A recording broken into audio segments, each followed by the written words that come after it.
आंतरिक योगी मार्ग। आंतरिक चेतना को जागृत करें।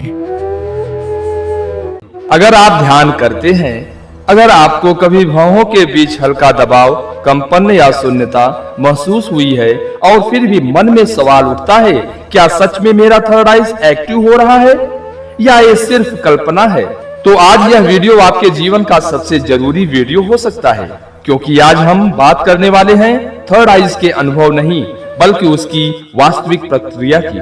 वह प्रक्रिया जो शास्त्रों में साधना नहीं बल्कि समझ कही गई है।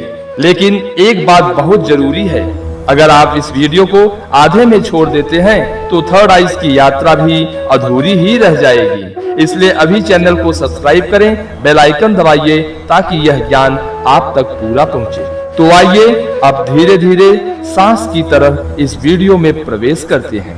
यह वीडियो केवल एक बात के लिए है, यह देखने के लिए कि देखने वाला कौन है। ध्यान में बैठते ही अधिकांश साधकों की खोज एक ही दिशा में जाती है।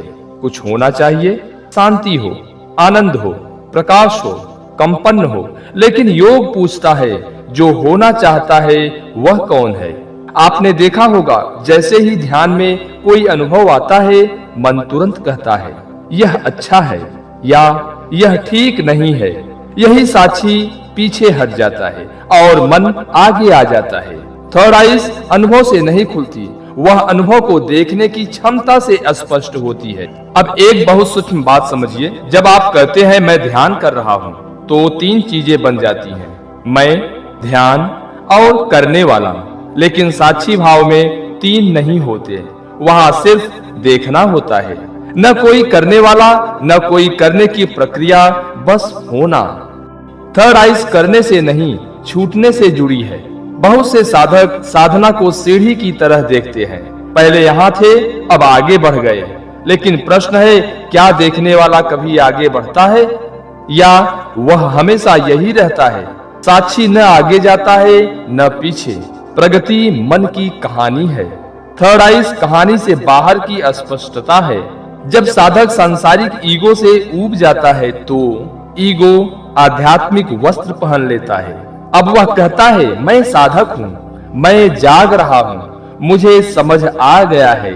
यह सबसे खतरनाक चरण है, क्योंकि यहाँ ईगो ध्यान में बैठा है। अजना चक्र ईगो को नष्ट नहीं करती, वह ईगो को अप्रासंगिक बना देती है। जब साक्षी गहरा होता है तो एक दिन डर उठता है। डर किस बात का? मैं खो जाऊंगा। लेकिन ध्यान दीजिए, जो खो सकता है वह आप नहीं है, आप तो उस डर को देख रहे हैं। थर्ड आइज डर से नहीं रुकती, डर ईगो की अंतिम कोशिश है। जब मन अंदर की ओर शांत होता है तो उसकी शक्तियां उभरने लगती है। यह कोई चमत्कार नहीं, यह मन की क्षमता है। लेकिन योग चेतावनी देता है, सिद्धि सत्य नहीं है। जो दिखाया जा सकता है वह अंतिम नहीं, थर्ड आइज दिखाने की चीज नहीं है।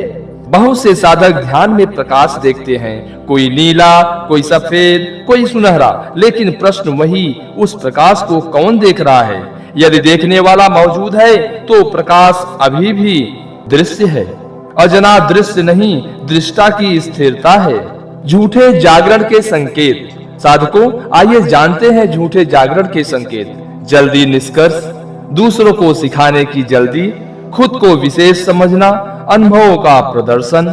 सच्ची अजना के संकेत ये हैं, सरलता, चुप्पी, प्रतिक्रिया में कमी, अस्पष्टता। अब यहाँ कोई प्रयास मत कीजिए, न ध्यान लगाने का न छोड़ने का। बस जो हो रहा है उसे होने दे, जैसे आकाश बादलों को कुछ नहीं कहता। यदि इस पूरे वीडियो के बाद आप पूछें तो थर्ड आइज खुली या नहीं, तो समझिए आप अभी भी प्रश्न में हैं। जब प्रश्न गिर जाता है तब उत्तर की आवश्यकता नहीं रहती। थर्ड आइज कोई घटना नहीं है, वह भ्रम का अंत है। अब कुछ मत कीजिए, न पकड़िए न छोड़िए, बस यहाँ रहें। यही अजना की अस्पष्टता है। अगर आपने यह वीडियो यहाँ तक सुना है तो समझ लीजिए, आप सिर्फ दर्शक नहीं रहे, आप साधक बन चुके हैं। थर्ड आइज कोई शक्ति नहीं, कोई जादू नहीं और न ही कोई विजन पाने की टेक्निक। थर्ड आइज है सच को देखने की क्षमता, बिना डर, बिना चाह, बिना भ्रम। अगर आज के वीडियो के बाद आपके भीतर थोड़ी सी भी शांति बढ़ी है, थोड़ी सी भी जागरूकता आई है, तो यही थर्ड आइज का पहला संकेत है। याद रखिए, अजना चक्र तब नहीं खुलता जब आप उसे खोलने की कोशिश करते हैं, बल्कि तब खुलता है जब आप देखना सीख जाते हैं। अगर यह वीडियो आपके भीतर छू गया है तो लाइक करें, कमेंट में साक्षी लिखें और इस ज्ञान को उन लोगों तक पहुंचाइए जो सच में जागना चाहते हैं। और हाँ, सब्सक्राइब जरूर करें, क्योंकि सीरीज 1 का अगला वीडियो आपको साक्षी भाव से भी आगे अहंकार के विलय तक ले जाएगा। तब तक बस देखते रहिए सांस को, मन को और स्वयं को।